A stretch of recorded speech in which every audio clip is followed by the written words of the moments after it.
Welcome to Music Matters Podcast with Darrell Craig Harris, talking about all things music with celebrities, artists, music business insiders, and more.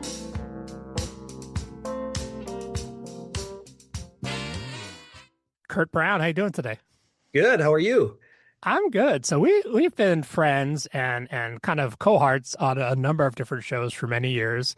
You have one of the longest running Elvis shows in Las Vegas. The longest. Yeah, it's been going forever, and I'll let you talk about that. But then also beyond that, you're also one of the world's largest Elvis festival producers, partnering at times with Graceland and just a big story. And then also you're booking other artists. You booked national artists for years. How you doing today? I know you're always busy. I'm good. I'm glad I was able to get some time put aside so that we could do this. Obviously, after we're done here, I'm going to be heading down to the show tonight. So yeah. So I should say, so I've been subbing on All Shook Up, which is your show, for a bunch of years. I'm a bass player too as well. And I guess maybe that's how we first met. But I know now it's been like, how many years has All Shook Up been running? We're in our 13th year. Yeah, crazy. That's exciting. You've been subbing for maybe 5-7 years. I don't know. Yeah, I came back from I was in Tokyo with Cirque du Soleil, and when I came back, I think is when I started. So you do a lot of things. You're a man of many hats, a show producer, show creator. You have other shows that have been running kind of all over the place. You're booking nationally, internationally, up into Canada. How did you get started with the whole idea? Well, first of all, let's start with Elvis. How did you become a fan of Elvis, and how did you get started with producing and all that kind of thing? Well, becoming a fan of Elvis goes all the way back to when I was a kid, and I heard Elvis on the radio. I really wasn't into music at that time. I was going outside and bicycles and Right. hiking and all that stuff. And one day, I don't know why, but we had a record player, and I was going through the albums. That's how old I am. I was going through the LPs, and I came across there was an album, and it was an Elvis album, and it was my older sister's actually, and it was Elvis live at the International Hotel in Las Vegas. Right, really famous album. Yep. Very famous, yeah. And it was, and I put the album on and started listening to this, and I was amazed at the energy and how the audience was reacting. It was after that I was blessed because my family was well off enough that we had the VHS players when they first came out. We actually had both VHS and Beta. Living large. Yes. And then cable TV, but you remember the old, would you slide the cable? Oh yeah. But I was blessed, and so I recorded Aloha from Hawaii and these other a couple other shows that had aired, and I started watching Elvis, and at 12 or 13, or maybe even younger, I started doing pantomime shows. Oh, okay, cool. Yeah, kind of like lip syncing. Yeah, they call it lip syncing today, but back then it was pantomime. And I'd put that one album on that I had, and I knew every word, everything he said in me. I studied everything, and I started putting on my own little shows for my family, and my dad owned his own business, so he'd have dinner parties. Right. I was watch my kid perform. I was that. You were that guy. Yeah, I was that guy. That's fun. And, hey, watch my kid; he's really talented. Yeah. And so I started doing that. I then when Elvis passed away, I didn't get to see him. He did come. I grew up in Green Bay, and he did come to Green Bay, but I couldn't get tickets. I tried. Back then you're scouring the local newspaper for tickets people selling tickets. Right. And just couldn't get the tickets. My mom. This is funny story, and I don't want to go digress too much, but my mom said, "Well, Kurt, you didn't get the tickets, but I just heard on the radio Elvis is flying in today, the day of the show, in his plane, the Lisa Marie, and it's gonna. And so if you want, we'll go out to the airport because and see if we can see him. So we get out there, and my dad was taking private pilot lessons. And it just so happens that the Lisa Marie came onto the tarmac and parked right there by the building where my dad took his private pilot lessons. Wow, And, crazy. and my mom saw his instructor. And there's all these women, they're all along the fence, like you see in the old Right. Yeah, the old films and film reels and everything. And I couldn't see. And so my mom went over and asked him if I could come around through the office on the other side so that I could see if Elvis came off the airplane. And so he said, yeah, come around. So I did. I was literally about 50 yards from the Lisa Marie. And Elvis came out, and they had spotlights, searchlights kind of thing. right. And he walked out, and I mean, the glow off his suit was like a god. It was like It's like the clouds parted. yeah, like an Aztec god, Right. Yeah, yeah. And the funny part of the whole story is many, many years later, I befriended Sam Thompson, who was one of his security. Right, right. The mafia guys, right? Yeah, and I asked Sam, I told Sam the story, and I said, so Sam, I was like 9 years old, 10 years old, whatever it was, and I said, if I would have ran, if I would have ran out there, what would have happened? He says, we would have stopped you. And I said, really? And he says, yeah. He says, but if Elvis would have saw that we stopped you, he would have said, no, let him through. And I was Yeah. like, man, I missed an You should opportunity. have tried. Right. Anyways, If I would have only known. yeah. So, anyways, that's how I got introduced to Elvis and became a fan. And back then, you had the movies, you had Aloha from Hawaii, that was on Which VHS. was actually that Aloha from Hawaii was, I think, wasn't it one of the world's first satellite produced concerts? It still is. It via satellite to, I don't know, a dozen, 2 dozen countries around the world, Right. Yeah. and I That think was that was a big deal when that happened. and I think it still holds the record for Right. the number of people live broadcast. Yeah, it was huge, And that and was Elvis in his prime, and in his we call it the jumpsuit era, but that was sort of in him in his prime. He's looking great. The band sounds killer, right? yeah, and as a matter of fact, I think the story goes he lost a bunch of weight to do that show because Right. he Yeah. wanted to look good, but the idea that Elvis was fat is not necessarily true. All the later it was discovered with all the drugs he was taking. He had a lot of water gain. He had a lot of things going on, and it would be from week to week. He would Yeah. be big, and then he'd be skinny, and then he'd be big, and so he got a bad rap for that. But Yeah. yeah, the 1969 to 73, he really, was, I say, his prime time. 74, 75 was okay too. It then started going. Yeah, just start having. I mean, and obviously too, what we know these days, he probably would have been in a rehab situation, but that wasn't going to happen. That really goes. That wasn't happening in those days. Yeah, well, who's going to tell Elvis Exactly. yeah, it's Yeah. but that was my introduction. I befriended an Elvis impersonator tribute artist back when I was a kid, and so that that gentleman became my Elvis. That was my opportunity to see what maybe Elvis might have been like live on stage. Right, and get it. You kind of get an introduction into the whole Elvis tribute world, which is a beast unto itself. And I've worked with a lot of those guys. I know you've worked with all of them. And tell me a little bit about that because a lot of people know about like they kind of have their thing about the Elvis tribute guy in Vegas. Like that's kind of almost a cliche in a way. But tell me about that because those guys, it's a lot of really talented guys. I mean, Yeah. some are not, are a little wacky, but most are just guys that are working guys, they're entertainers, right? Like any artistic profession, you have people that are really good at it, and you have people that aren't good at it. Okay, Right. to me, I don't take away anything from the guys that aren't good at it. Okay, but there's over 60,000. They say 60,000 Elvis and tribute artists in the world.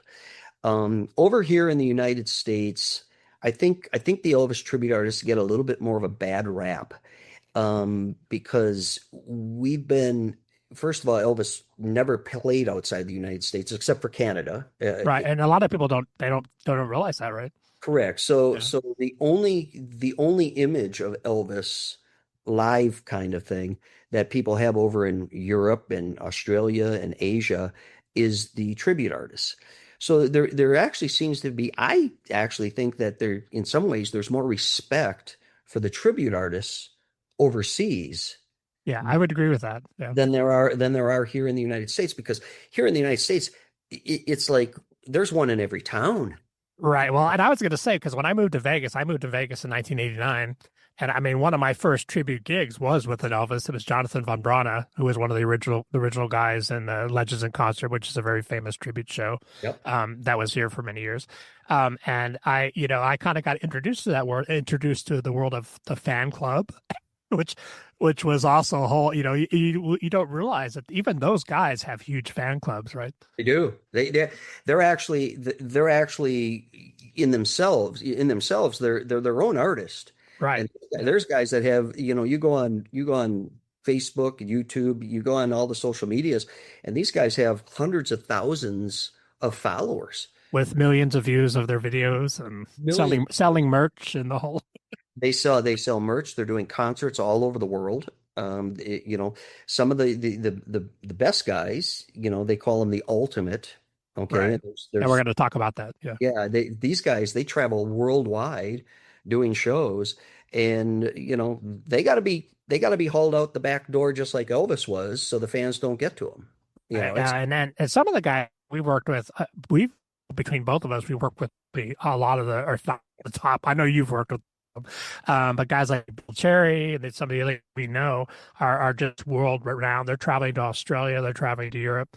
Tell me about the world of Elvis festivals specifically, because that is a huge thing. I know the Elvis estate through Graceland involved in that. So tell me about that so back specific in thing. so back in 2007, I had been already producing my, I'm gonna just back up and say I became an Elvis performer when I was in my 20s, and I wasn't very good at it. Okay, but I did a bunch But you have a great voice. I've heard you sing. So.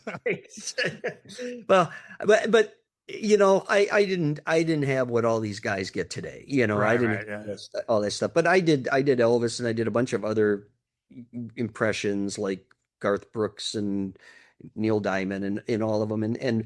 But I realized I wasn't that good. So I got on the producing side and the management side of it.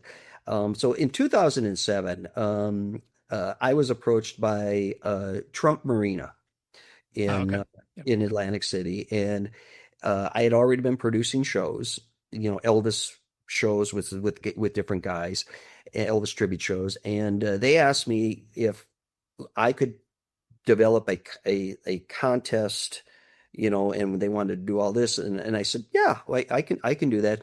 I said, as a matter of fact, I've heard. Well, let me back up. I didn't say that. I said I could do it. So I put the whole package together. I sent them the proposal. They loved it. Well, the lawyers for Trump Marina, for the casino, came back and said, does this guy have the right to use Elvis's name? Yeah, because that's a big deal right there with the rights, and then the Elvis estate, as we know, they're super protective of anything Elvis. And I said, well, like, as long as we use the king and we use this and we don't, Right. we'll be fine. And they said, no, no, no, no, we're Trump, so it means we will be sued. Yeah, we're a big target. We're a big target. Even more so these days, but that's a different topic. So I said, well, yeah, so let me see what I can do. So I actually called up Elvis Presley Enterprises, which Huh? is which is the estate, for that Right. lack of a better term. And it just so happened that very year, 2007, they were starting something called the Ultimate Elvis Tribute Artist Contest. Hmm. And for them to get on board, and they had to be very careful with this because the Elvis fans, quote, they didn't want to alienate them, because there are a lot of Elvis fans that don't like these guys. Right, and they're also very protective It of what. very Yeah, exactly. and so so they were very nice, and they said, and I said, well, I'd like to get a license. How do we go about do that? And they said, well, we won't license casinos, and we won't allow it here, and we won't allow it there. So unfortunately, we can't do it. So I went back to Trump Marina, and I told them I couldn't get the license, and so we had to scrap it. The next year, I get a call. So they held the contest, and they had 20 guys or whatever from around the world, and They probably didn't know what they were in for, trying to no, produce this. Yeah. and the first guy that won was Sean Clush, Yeah. is his name, and if you Google him, you'll find out he is like, he was on the TV show, the HBO show about the music business. I can't remember the name of it off the top of my head. But with But he's been on Ray television. He had a Marino, lot of publicity. Ray Romano was the music producer, and he did a whole segment on there. Sean Clush did a whole segment on there as Elvis. Oh, okay. Ray Romano was trying to steal Elvis away from the Colonel. Oh, it's funny. Yeah. Anyways, but so the next year I get a call from Elvis Presley Enterprises saying, "Hey, do you want to do this? Do you want to Wow. you want to do this? And we're willing to work with you now." I said, "Yeah, sure." Well, I called up Trump Marina, and they didn't want to do it anymore. Mhm. But I started calling because I was already booking a lot of different tribute shows, not just Elvis, but different tribute shows. Right. And other national artists, we should say And too, that, which you had been doing for years, right? national artists, yeah. I got my feet wet doing national artists when I was the entertainment director for a casino in Milwaukee, Potawatomi Casino in Milwaukee. And we did, I was there for 3 years, and we did 150 national acts a year. Right, which is a I lot. booked yeah, I booked everybody from James Brown, Chicago, Martina McBride. Right. I mean, you name it, Hall and Oates, you name it, Tony Bennett. And so, uh, so I started calling around to my different casinos that I worked with. I said, "Hey, would you like to do this Ultimate Elvis Tribute Artist Contest? We can do like a festival. We'll bring in 20, 30 guys. They'll compete and do all, and then the winner goes on to Memphis to compete in the next level during Elvis Week every year." Well, I started doing these all over the country, and I did them for, I'm still doing them today. Yeah, it's right. You're still doing it. And I have done more of these contests / festivals and everything than any other person in the world. Yeah, I was gonna say because really, I think you're the main guy, especially being tied with the Elvis estate is a huge thing. Because as we know, I mean, I've dealt with that in different ways too. They're so protective of Elvis's image, as they should be. Yeah. So for them to put that kind of trust in you really says a lot about your ethic and your work, your background, and your reputation. Well, my reputation is everything there. Right. Yep. When you're asking guys to compete in a talent competition, and they're all patting each other on the back and saying good luck, but in the end, when they don't win, Oh yeah, you, it's very cutthroat. you got one happy guy and 29 guys that think they got ripped off. Exactly. Yeah. It's fixed. Yeah. So, and I've gotten into, I've gotten into back hallway where guys came up to me and Oh, I bet. Yeah. so it's I mean, one of the things I like about you as well, because I mean, obviously you work with the very top guys in that arena, but you also give other guys, younger guys a chance, and you help develop guys. Talk about that, because I know that's something that you really take pride in. Well, if we're gonna keep, the whole idea of keeping the legacy of Elvis going and doing it through the talents of these tribute artists is to give these guys give them a stage, give them a platform. A lot of these guys, they have talent, but their talent can only take them to a VFW or Right. Yep. or a local lounge And I should say too, because the other thing about it that we're not talking about is that you do a full production. You have a full band, background singers. The show that we do, our touring show, dancers. yeah, it's not just tracks. It's a huge thing that you do, and you do it very well. And thank you. And this is why I'm trying to help guys that are younger, because these are the guys that need to go into my productions over the next few years. Right. Okay? Yep. Because the older guys, they are getting older, and Elvis died when he was 42. and Yeah, so you can't have an 80-year-old. I've got guys that are doing my shows that are well past 42, Right. but I know that no offense to them, but they're going to slow down, and so I need younger guys, and Right. I have to help them, and I have to give them a platform to get out there and do their thing. And so I get guys and I put them in front of 3,000, 4,000 people, okay, in some big venue. Yeah, we've done huge. I mean, the thing is that the shows that we've done together, we're playing Yep, national theaters yep. that any act you could think of is playing too. So it's got to be high level, got to come out and kick ass, and That is correct. I mean, we walk in those places and we're no different than Tim McGraw. exactly. Yeah, I huge mean, huge venues. Yeah, and they expect a professional show, and they expect it, and that's what we provide. yeah, That's what we provide, and so I need those young guys, but I also need the guys that carry the ultimate title, to have that marquee value, right. and so I try to do a combination of Yeah, both. and again, those acts like I mean, Bill Cherry is one of them comes to mind, but there's Yeah. Ted Torres. There's a lot of really great guys, and also they're great people. That's what I like, and that's something. Well, I want to ask you about that too because you've built a great team around you. I mean, you've got family working with you, which is awesome, and they're great. Your kids are great. They do production with you, and but also everybody. That was one of my things. Like when I first started doing the shows with you, is that everybody that works with you are really great people. And I know that's something that's very important for you. Talk about that and building a team, how that works for you. Well, it's interesting because when I was performing, I would go into, and when I was performing, it was nightclubs and these types of things. And I would, Smaller venues, yeah. yeah, and I would go in these places, and you'd get some sound guy, or you get some, whatever that didn't care, and they would just, yeah, there's the stage, and And it's like, oh, it's an Elvis tribute, whatever. yeah, Like, and yeah, they didn't care, and I always thought to myself, that I'm not here for him or her. Okay, I'm not here for the guy that owns the place. I'm not here for the manager. I'm here for the people that come in to see the show. who love that artist and love, And they yeah, and they and they want to be entertained. And so I've always carried forward when I stopped entertaining, and I put together my first crew. And my first crew I put together was at Potawatomi Casino, and I built that program from the ground floor up. They had no entertainment.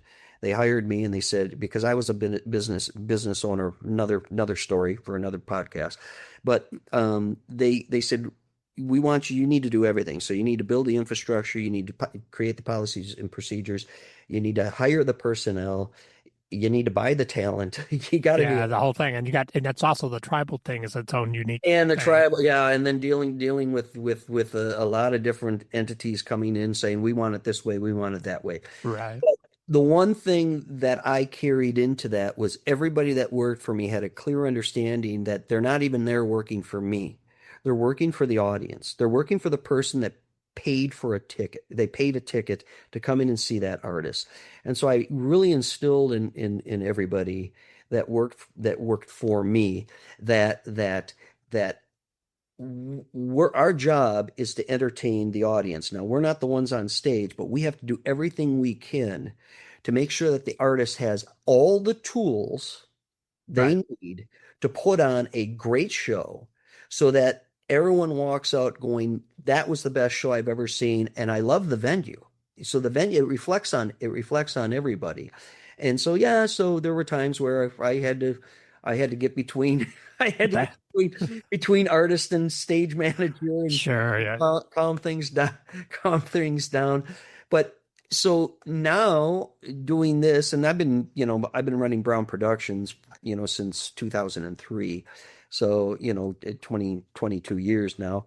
And my family, my kids, have been involved since they've been adults. And Yeah, and they're great. I mean, they're great folks and great people and very competent. And you've done a great job with that. And it's that working with family is that can be a Well, challenge. you don't get to see what happens in the office, Wow, I'm you sure. know. But when we're out, everybody knows what I expect, Yeah. and everybody knows that. And again, everyone knows that I'm putting a product on stage, and it's I want it to be in the best light possible, so that the audience walks away saying that was awesome, that was great. And so that's I think that's what my kids, my daughter who's my operations manager, and my son Brandon who runs sound and production, and they both work in the office during the day too. So So you guys are on top of each other all day all long. the time, all the time. Yeah. But Yeah. we know what each other's thinking. Right, right, yeah. Of We, course. and so it becomes a smooth machine, and it should be, whether we're on the road or whether we're in the venue for our residency show here in Vegas. It just becomes a smooth operating machine, and that way, when you do have a problem, a speaker blows or some Yeah, light, there's always going to be something. Yeah. there's always something, but that it doesn't turn to chaos. Exactly. Yeah. It's because everything else is taken care of. So when something like that happens, that means we only have to concentrate on fixing one thing. We don't have to fix everything else that's unraveling around us, because everything stays tight. And that's what I've tried to instill. Yeah, And and setting a tone too, because like, it can be a high pressure situation doing shows. And I should say too, All Shook Up, which is running in Vegas at the Alexis Park, um, that's 7 days a week, which is that's very intense, right? yes, yeah, I got nicknames, 7 day a week guy. When we started the show, But you keep a lot of, but because you're running 7 days a week, I should say you keep a lot of people working because of I that, which is really awesome. yeah, we rotate set. We have I think 16 or 17 musicians in that rotate through that show. We have anywhere between 3 to 4 Elvises at any time that can come in. We Yeah. have we have one standard guy, his Travis Allen, and then we have guys that fill in around him. And plus, he needs break. He needs time off too. So Yeah, and Travis, we should say too, Travis has done TV commercials. He yep. was just recently featured in People magazine. I mean, he's a very legit guy beyond just Elvis. iHeartRadio. He went Yeah, out on stage at iHeartRadio here in Las Vegas, and yeah, 30,000 people there. It was yeah. He gets a lot of love, and the press loves him. He's a great guy. He's a good looking guy, a great performer. And I think the thing about that's important for you too is all the guys that do the Elvis show with you have a great reverence for Elvis. And the legacy. That's the legacy part of it. Talk about that, because the legacy I know is very important for you to carry that on and kind of perpetuate. yeah, the late Elvis's legacy, as I said, when Elvis died, and over the next few years, his legacy was kind of tarnished. Right. Yeah. People went, oh, he's fat, oh, and all the cliche. But over the years, I think the fans have really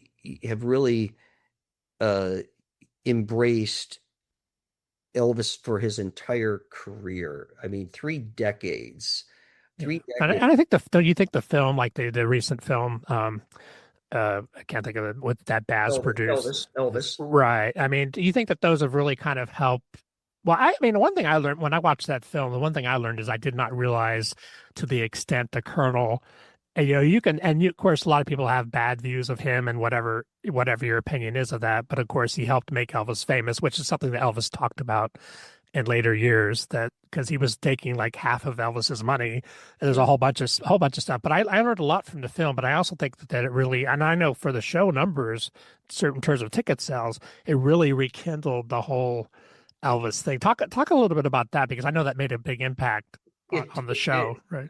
It did, and yeah, we got a big bump after that, because people don't understand, even before the movie. A lot of people don't understand. Elvis is not a 55 plus age bracket. No, it's right. It's all ages, and You it's see it. truly You see global. it. Yeah, Yeah, you see it when you're doing the show. We got absolutely. Yeah, kids, we got teenagers, we got, and then yeah, we have 75-year-olds there.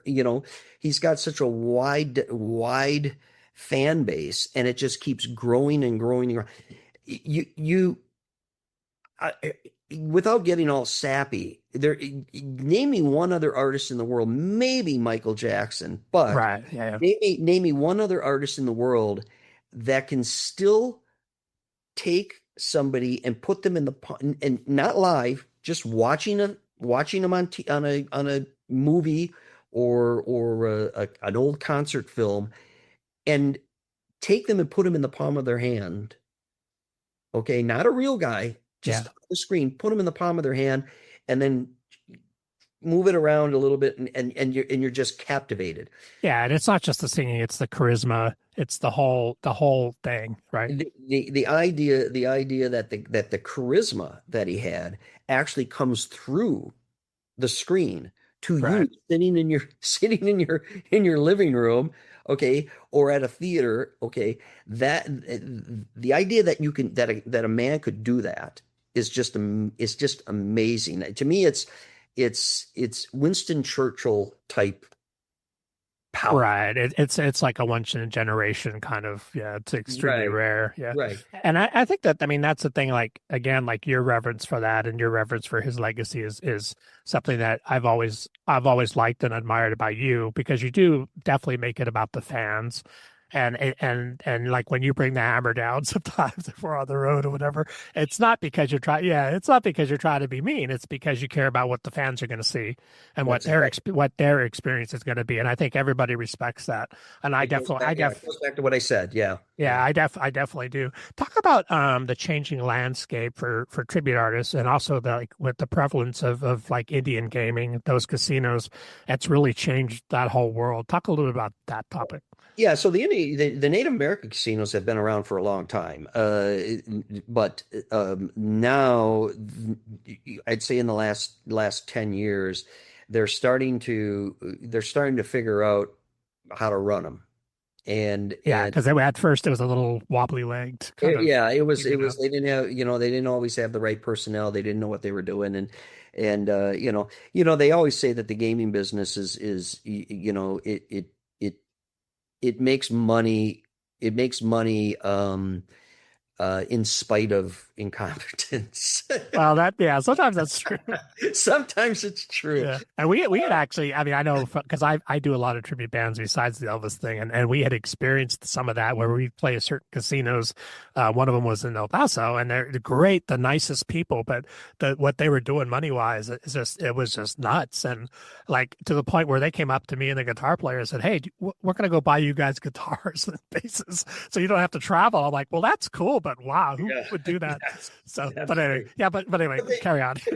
So with the expansion of the Native American casinos, and it has really opened the door, for the tribute industry, because there's a lot of these casinos, and more are now getting into metropolitan areas.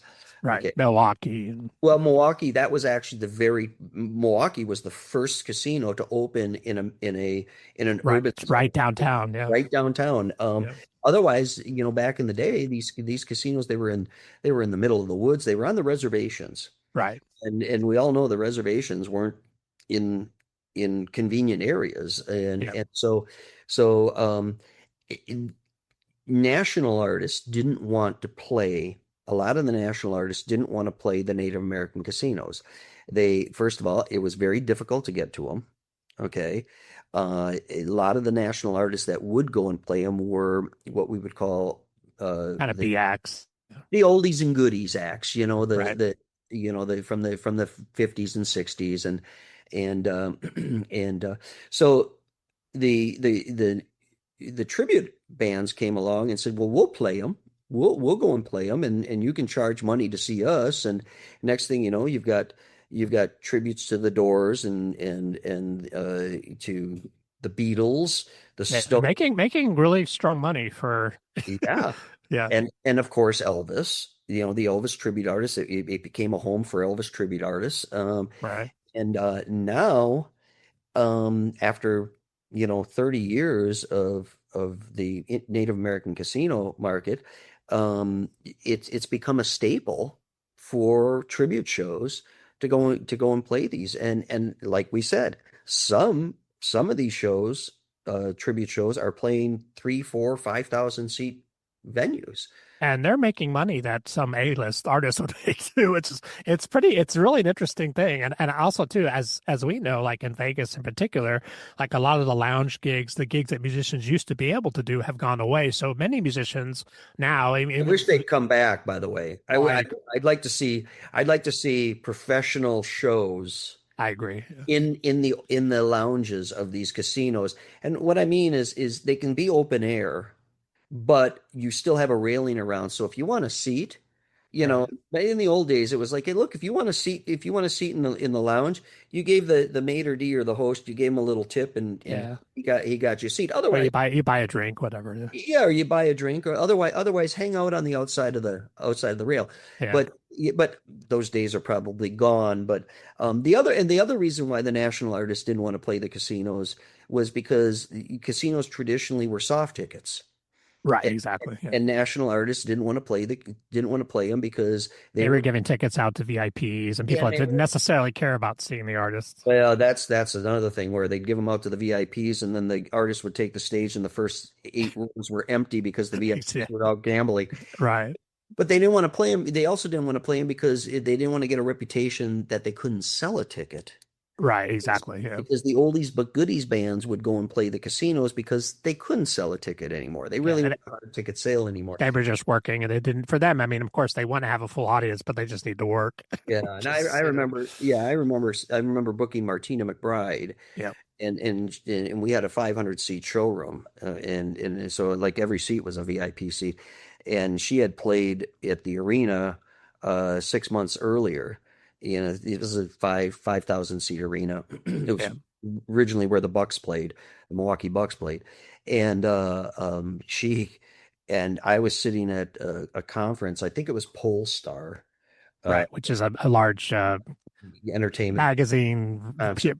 yeah, industry magazine. And I was in the panel. I was in the conference for the casino, and the casino panel was up there. Right. One of the panel members said, "I don't know whose bright idea it was to let Martina McBride play that casino in Milwaukee." And he actually said, and do those soft tickets because it's the kiss of death for her career. Well, obviously it wasn't the kiss Right. of Right. death Right. for her career. She's gone Well, on to. sometimes too, I mean, people that aren't touring don't know necessarily about this, but sometimes it's routing because you can put a gig like that in the middle of a tour and it just makes the tour make more financial sense other than just having 2 nights off with no hotels and having to have to kick out all the money for the guys on the road, right? Right, absolutely.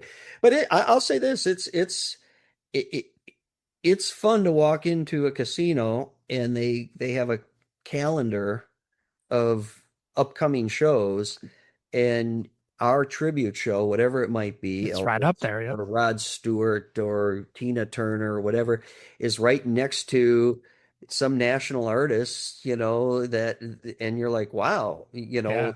We're you know, playing the same room. yeah, Exactly. Maroon 5 is playing here next week. It's like, Exactly. are you kidding me? Yeah. But you know what? It's good for, I mean, the guys, like I was going to say, like a lot of those gigs that used to happen are gone. So for us musicians, that like kind of middle income musicians, it's a great way to make a living. Typically you're playing 70-minute, 90-minute shows.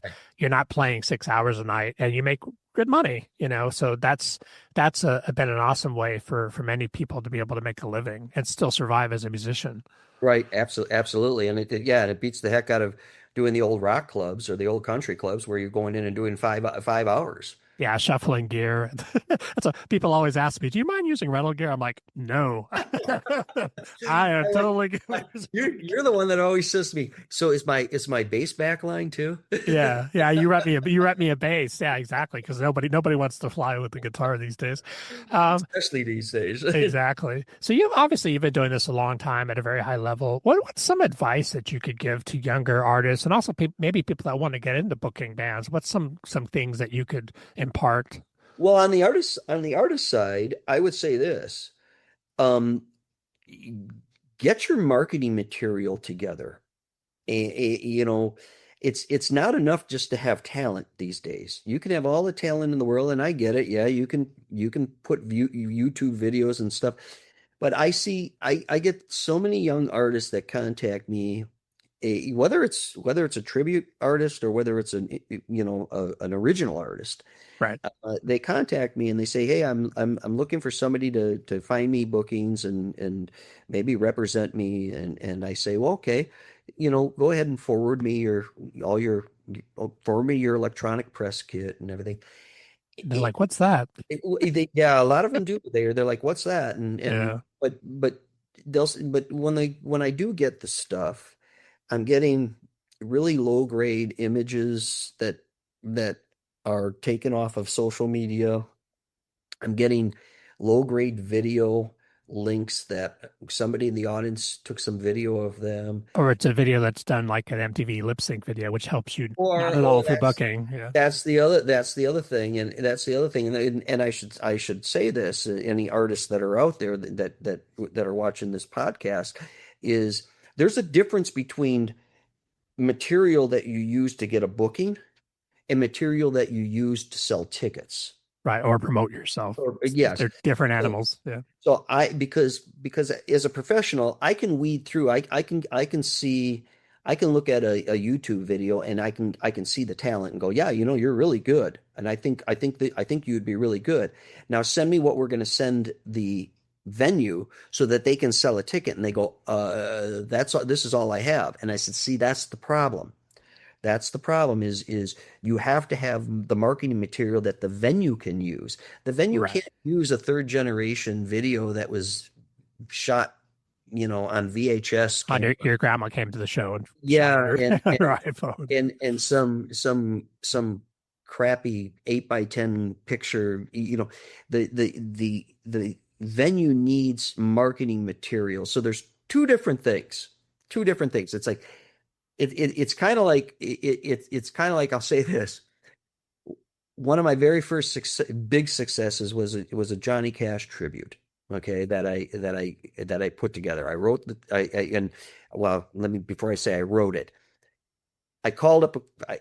This guy came and he did a multi-act show. So I had three different acts in the show, and he was an Elvis guy. He was an Elvis impersonator, Elvis tribute artist. He says, "Hey, I'm now doing Johnny Cash." I said, "Oh, send me what you have." And he sent me some MP3s, and I listened to him, and I'm like, "Wow, you sound a lot like Johnny Cash. I gotta. You have a picture of you?" And he said, "I'll get some pictures." I said, "Okay, great." So I put him in this show, and I shot some video. And again, it wasn't very good video, but I shot some video, and I said, "Okay." And I sent this video out to a bunch of different casinos that I worked with. And all of a sudden, and this was right after the movie Walk the Line came out. Right, which is a huge film. It was after the movie it's after Reese Witherspoon got the Academy Award for it. So there was big, and it was like, "We want the show, we want the show, we want the show." And I went, "Okay, I now have 10 bookings and I don't have a show." I was gonna say, yeah, now I gotta put the show. I don't have I don't, I don't Well, have a it's a show. good problem to have, but yeah, Yeah. And I said, "Okay, now I have to sit down and I have to write. figure this out. Yeah, I have to figure this out. I have to come up with all the music and the guy I was working with, he was young. He could sing like Johnny, but he didn't know all the best Johnny Cash. And I was blessed because back then the guitar player I was working with on a lot of my other shows, because I'll use the same musicians. yeah. Uh, he turned out he was a huge Johnny Cash fan. I Oh, mean, okay. huge, and he could play the hell. And that Johnny Cash thing gets very deep, as like not unlike Elvis, because there's a lot of deep cuts. The hardcore fans are very meticulous Yeah, about. you So can't you just got to do that. You got to do you it can't right. just sing Ring of Fire. Yeah, Exactly. but so he actually helped me to say, "Okay, you got to do this song, and this song's got to be in this song, and this and this," and boom, we built this show and we put it out there, and it was a success for many, many, many years. And then we went separate ways. Me and the guy that was doing, and he's still out there doing it today. Right. And but again, you going back to what I said, if I could give any advice to artists, have material that can get you the booking, but have material that can make that the venue can use to sell the ticket. Yeah, because they're looking at both. They want to say, okay, this guy sounds great, but what else are we going to be able to use for marketing? What are going to be? It's super important to have the follow up, right?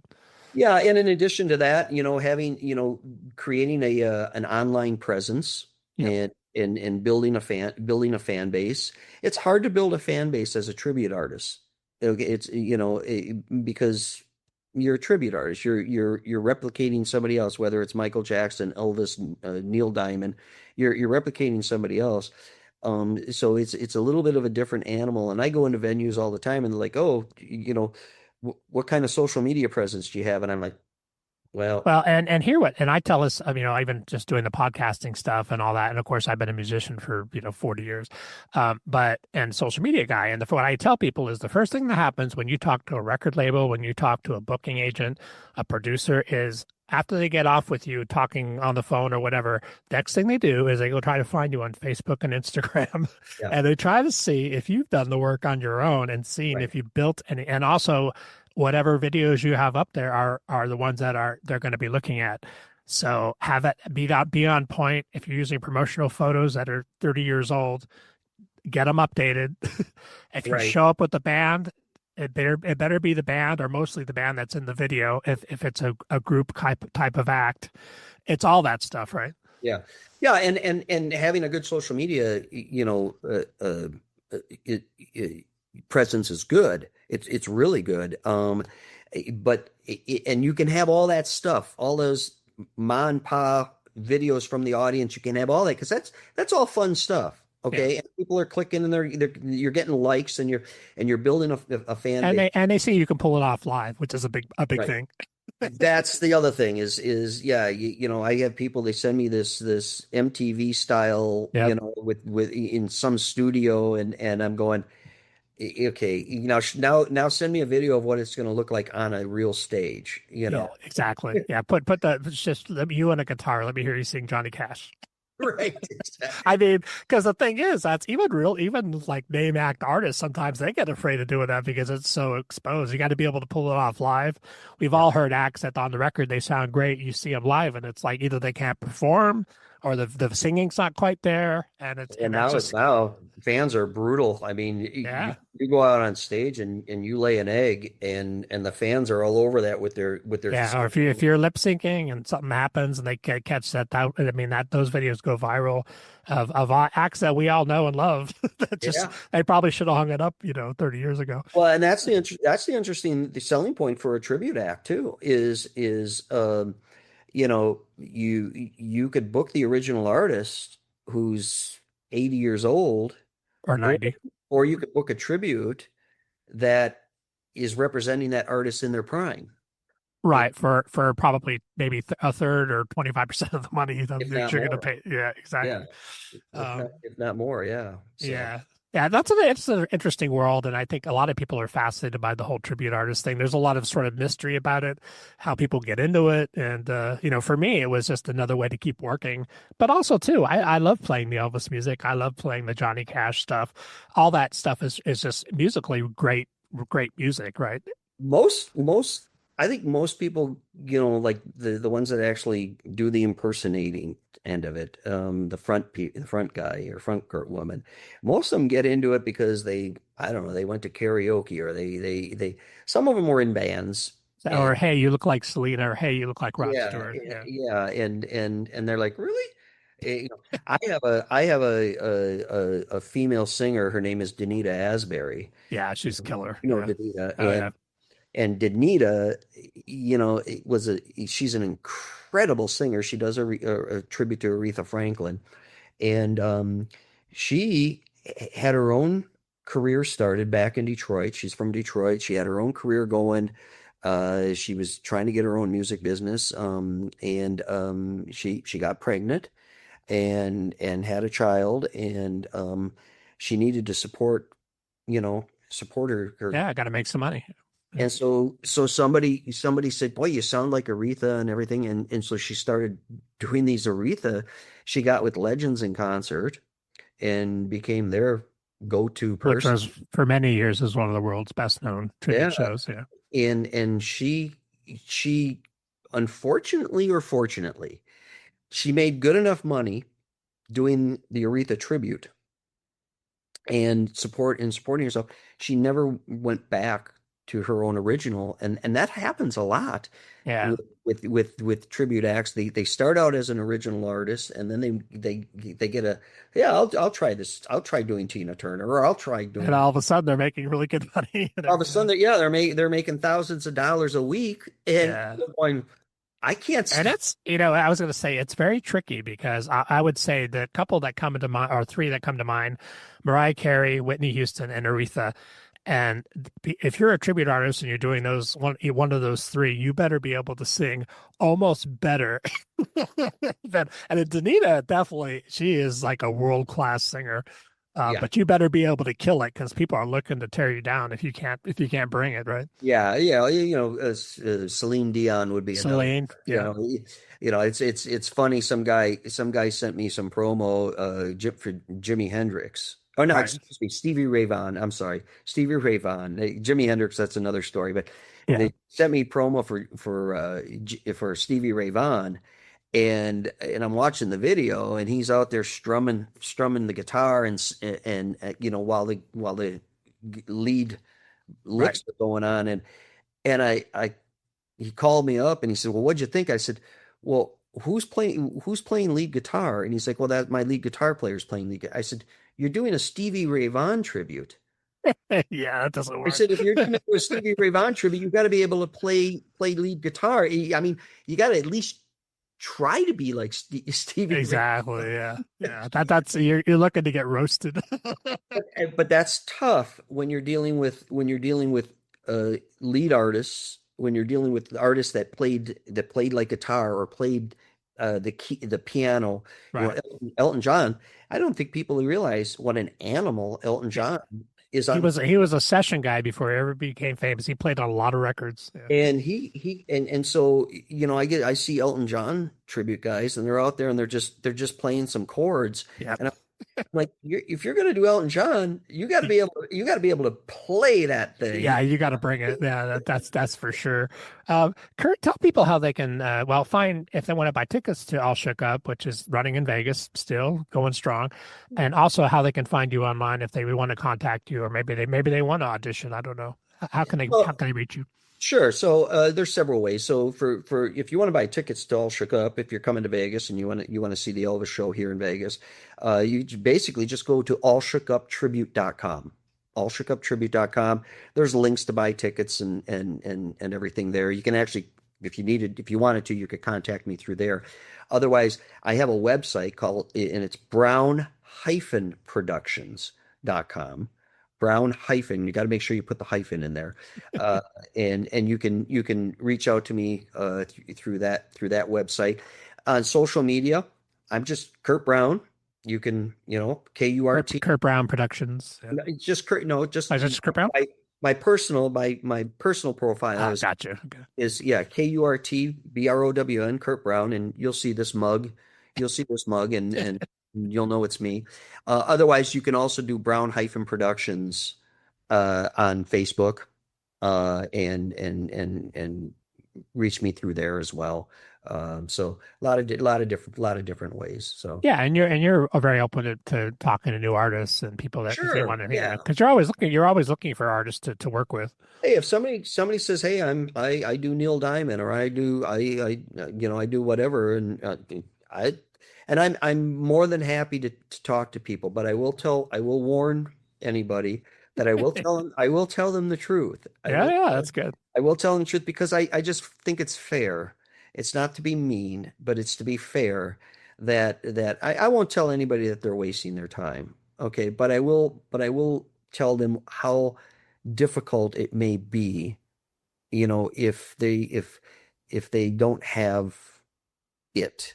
And and I think in the music business, as brutal as the music business can be, I think it's also good when somebody's honest with you, rather than lead you into thinking you're going to be something that you're not. It's, yeah. Yeah, but what I will say with you again, like you've given a lot of people breaks. You've nurtured a lot of careers, Oh yeah, yeah. and you've worked with some difficult people, but you've always find a way to make it work. So you're a great sounding board if for that kind of thing, and you definitely there's nobody that has more experience with you than that in this realm for sure. Well, thank you. I appreciate that. And, I've been doing been doing this a long time, as you can I see. know, yeah. So The gray. I know we're growing old together, like an old married couple. Yeah. Exactly. Funny. Well, thank you so much for taking the time. I know you're super busy, and like I said, you're running 7 days a week in town, and you're also booking. You're doing all this stuff, so I Yeah. appreciate your time and also your great story, because it is a great story. It's actually a great American story.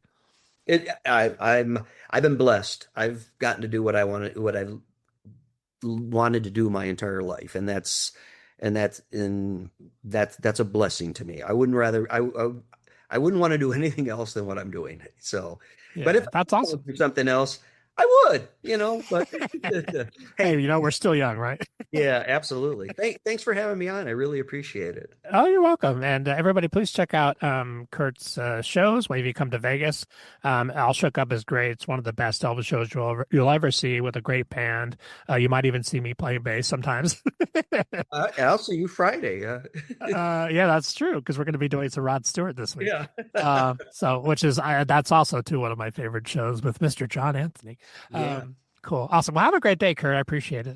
Thanks. I appreciate it. Bye. All right, awesome.